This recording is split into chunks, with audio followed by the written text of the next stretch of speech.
Eu sou Ana Clara Stosch e falarei hoje sobre o livro Quincas Borba, uma das maravilhosas obras do nosso tão grandioso e renomado Machado de Assis. Gostaria de iniciar falando um pouco desse escritor tão importante para a literatura brasileira. Joaquim Maria Machado de Assis nasceu no Rio de Janeiro no ano de 1839 e faleceu no ano de 1908, também na cidade do Rio de Janeiro. Teve uma infância e uma juventude um tanto simples. Estudou em escola pública, trabalhou como aprendiz de tipógrafo, revisor, jornalista, crítico literário, escritor e tradutor. No ano de 1855, publicou seu primeiro poema na revista Marmota Fluminense. Daí por diante, não parou de escrever e de fazer amizade com políticos e literários. Machado viveu entre as épocas do romantismo e do realismo, portanto, suas obras são divididas nessa primeira e segunda fase. Na fase romântica, seus personagens haviam traços do romantismo e os relacionamentos amorosos foram a principal temática de seus livros. Já na segunda fase, na fase realista de suas obras, Machado de Assis muda radicalmente o panorama da literatura brasileira e passa a expor de forma irônica os privilégios da elite da época. Obras essas muito conhecidas: Memórias Póstumas de Brás Cubas, Dom Casmurro e, claro, Quincas Borba, que foi desenvolvido em princípio como folhetim na revista A Estação entre os anos de 1886 e 1891. Bom, e para começar falando dessa obra incrível de Machado de Assis, não tem como não citar a filosofia do humanitismo do nosso filósofo amalucado Quincas Borba. E se me permite, lerei tal filosofia. Supõe tu um campo de batatas e duas tribos famintas. As batatas apenas chegam para alimentar uma das tribos, que assim adquire forças para transpor a montanha e ir a outra vertente, onde há batatas em abundância. Mas, se duas tribos dividirem em paz as batatas do campo, não chegam a nutrir-se suficientemente e morrem de inanição. A paz, nesse caso, é a destruição. A guerra é a conservação. Uma das tribos extermina a outra e recolhe os despojos. Daí, a alegria da vitória, os hinos, aclamações, recompensas públicas e todos os demais efeitos das ações bélicas. Ao vencido, ódio ou compaixão. Ao vencedor, as batatas.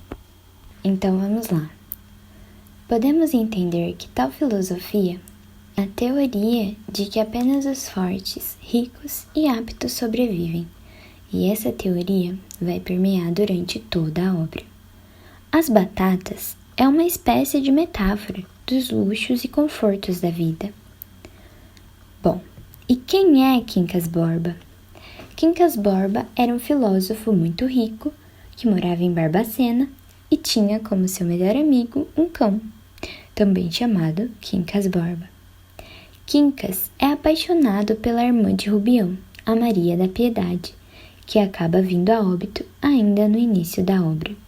E nosso Rubião fica cada vez mais próximo de Quincas Borba, o qual também contrai uma doença terminal, e Rubião acaba virando seu enfermeiro particular, unindo o útil ao agradável, pois pensava demasiadamente na herança do velho. E ele não apenas foi lembrado na hora do testamento, como se tornou o herdeiro universal de todos os bens de Quincas Borba. Naquela época, vamos parar para refletir um pouquinho de como era o meio social. Haviam os proprietários, os homens livres, que eram uma espécie de desfrutadores, parasitas, dependentes dos favores dos ricos, e os escravos.